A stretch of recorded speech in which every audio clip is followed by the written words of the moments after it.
వీక్షకులందరికీ నమస్కారం. ఈరోజు మరణం గురించి ఆలోచిద్దాం. మరణం అనేది ప్రతి జీవికి తప్పని స్థితి. ఈ మరణం ఎప్పుడు ఏ విధంగా సంభవించునో ఎవరూ చెప్పలేరు.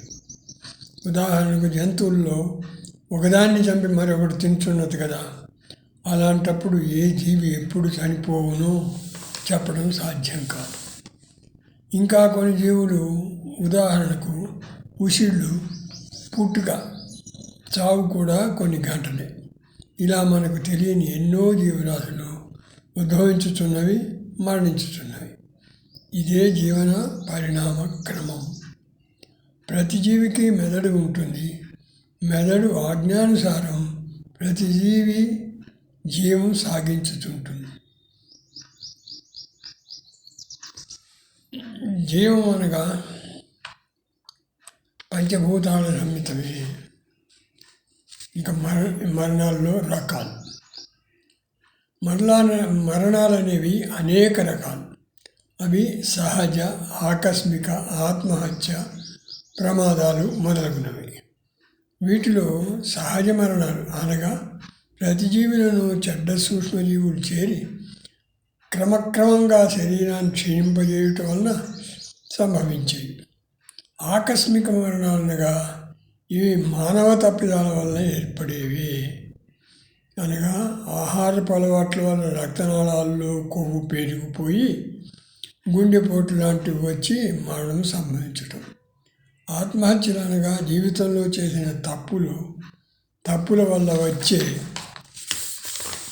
ఫలితాన్ని అనుభవించలేక చేసుకునే తప్పుడు పనులు. ఇక ప్రమాదాలు, ఇవి కూడా మానవ తప్పిదాల వల్ల ఏర్పడేవి. మోక్షం. ప్రతి జీవికి మోక్షం అంటే మరణమే. జీవితంలో ఎన్నో రకాల ఆటుపోట్లు ఉంటవి. వాటి నుండి విముక్తి పొందాలంటే మరణమే మార్గము. మరణమే అన్ని బంధాల నుండి విముక్తి చేయుచున్నది.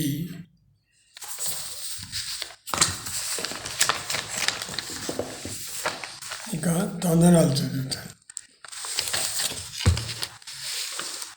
చెట్లు ఆకులు రాచే ఋతువు శిశిరం.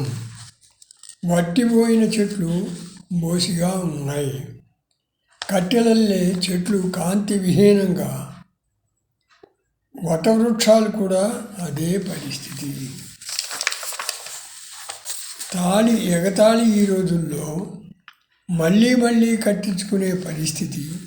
కుళ్ళి ఏడవాల్సి వస్తుంది. ఈ బంధంతో ఒళ్ళు హూనమవుతుంది కొందరికి. ప్రకృతి విలపించిపోతున్నది కకావికలవుతుందని కాలుష్యంతో. శకలాలుగా మిగులుతున్న ఉపగ్రహాలు, ఇంకా రకరకాల కాలుష్యంతో. మొగిలి పూల వాసన ఎంత మత్తో కౌగిలింతతో బంధించుకునే జంటకే ఎరుక. అంగాంగం పులకింతలే, ఊగిపోతురు మత్తులో ఎంతో ఆనందంగా. నెమలులు నాట్యం ఆడుతుంటాయి. కోమలు కూడా అంతే నేర్పరులు. రమణీయమైన తమ నాట్యంతో మైమరపింపజేతులు సభికులల్లరును. కోరికలు గుర్రాలై పరిగెడుతున్నప్పుడు అర్జెంటుగా నిర్ణయాలు తగవు. అర నిమిషమైనా ఆలోచించాలి.